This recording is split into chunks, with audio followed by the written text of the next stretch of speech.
Chuck Mangione's Feel So Good was inescapable. It played everywhere. One of the biggest pop jazz tracks of all time. The mellow sound of his flugelhorn and his distinctive fedora helped define the music of the 70s and 80s.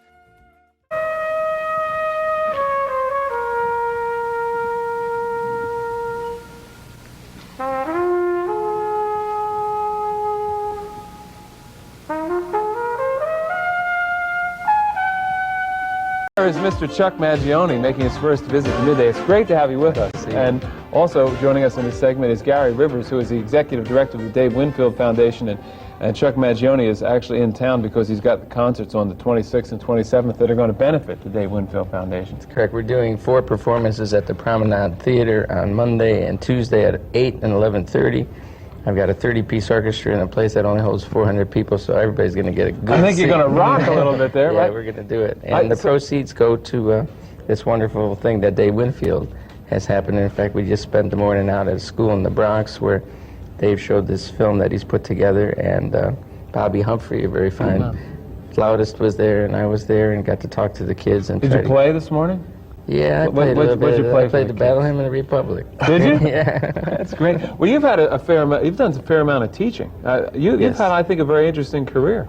I studied at the Eastman School of Music and had a Bachelor of Music degree with a major in music education.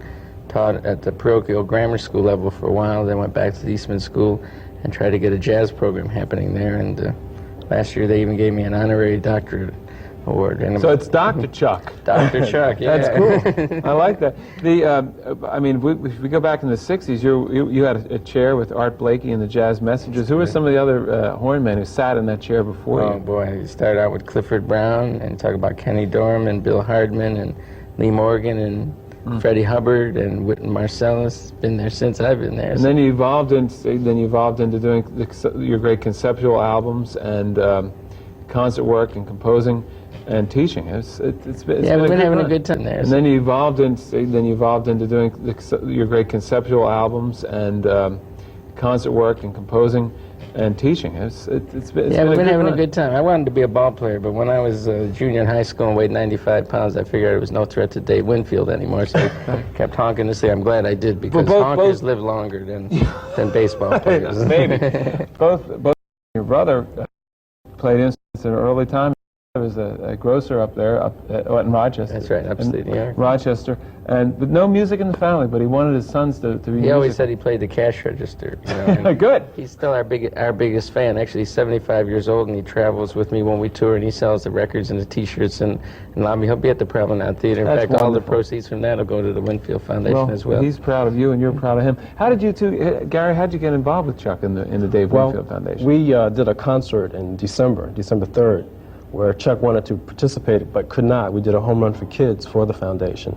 And Chuck volunteered. He said, I'd like to help you, Dave. And he came and offered his services and decided to do 4 concerts for us. You know, the other thing about doing a benefit like we're doing, in fact, I was listening to Harry Belafonte talk about the Hands Across America.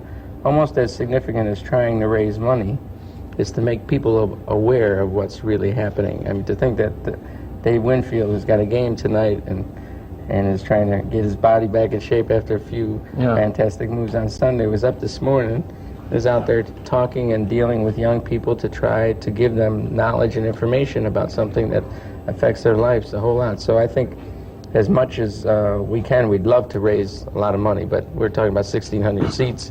And but the most important thing is to make the public aware of what's involved here and the seriousness of the cause. And Dave and I have been friends for about 4 years, and we've been trying to pull something off, and this is going to work out just fine. Well, it would seem to me, if we're going to really win in the war against drugs in our society, the only place to really do it, realistically, is in education with people to prevent them from getting started in the first place. Because in terms of stopping this stuff from coming into the country, it's just not happening. I mean, it seems that would be a naive approach. That was our philosophy. In fact, we are doing 15 schools between now and June 6th. Tomorrow we'll be down on Stanton Street. And very devastating news coming in this exact moment in time. The famed jazz musician Chuck Mangione, he has died. TMZ were the first to report about this story, and the flugelhorn and trumpet player died this week at his home in Rochester, that is in New York, according to his manager and a celebrity spokesperson. He told the press that Chuck died from natural causes. And some reports are saying that I was reading through people.com. They said Chuck actually passed away in his sleep as a result of natural causes. Chuck died at his home, like I've told you, on Tuesday, July 2022, as the spokesperson for the star confirmed to reporters, with more than 30 albums. Man, this is a guy who actually had 14 Grammy Awards nominations, and of course, he was a prolific musician who played the flugelhorn and trumpet. He also had a notable recurring role on the animated sitcom, that is King of the Hill, where he played himself as Mega Lo Mart celebrity spokesperson. Chuck, like I've told you, he won 2 Grammy Awards, and he had over so many nominations, over like 14 to 15 during his legendary career. The first was in 1977 for the Best Instrumental Composition, and the second in 1979 for the Best Pop Instrumental Performance.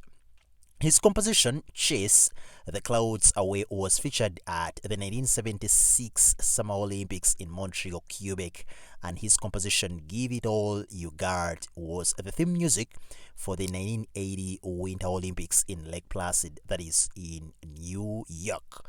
He landed a few more roles on TV shows too, most notably a recurring role like I've told you, King of the Hill, and they are saying that he was born